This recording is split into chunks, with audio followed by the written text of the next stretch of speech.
Xoş gördük, hörmətli izləyicilərim, hər birinizi.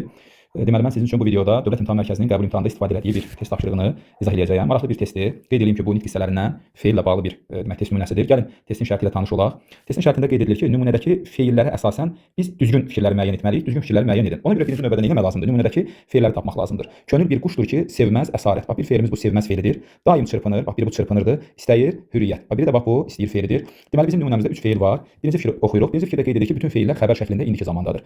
Xəbər şəklində dirsə, deməli feilin üzərində zaman şəkilçisi olmalıdır. Düzdürmü? Burada çırpınır sözündə ır var, indiki zamanın şəkilçisi.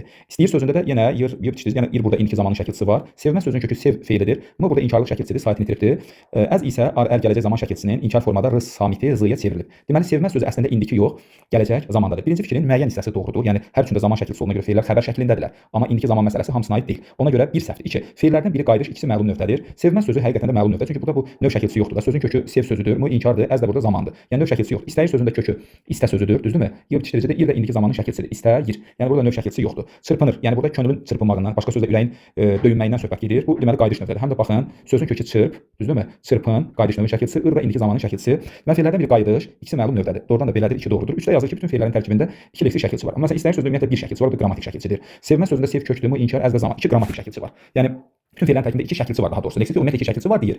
Çırpınır və sevməzdə 2 şəkilçisi olsa da istəyir sözündə 1 şəkilçisi var. Ona görə 3 səhvdir. 4. Feillərdən heç birinin kökü amonim deyil. Yəni burada sev sözü, istə və çırp sözləri bəli amonim deyil. Ona görə 4 doğrudur. Məlum növdə olan feillərdən biri sadə, digəri düzəltmədir. Məlum növdə olan 2 feilimiz var, sevməz və istəyir. Hər ikisi sadədir. Burada düzəltmə məlum növdə olan feil deməli yoxdur. Ona görə 5 səhvdir. 6. Feillərdən biri inkarda, ikisi təsdiqdədir. Doğrudan da sevməz sözü inkardadır, istəyir və çırpınır sözləri təsdiqdədir. Ona görə də 6-da düzdür. Beləliklə bizim bu test tapşırığımızın doğru cavabı nə eləyəcəkdir?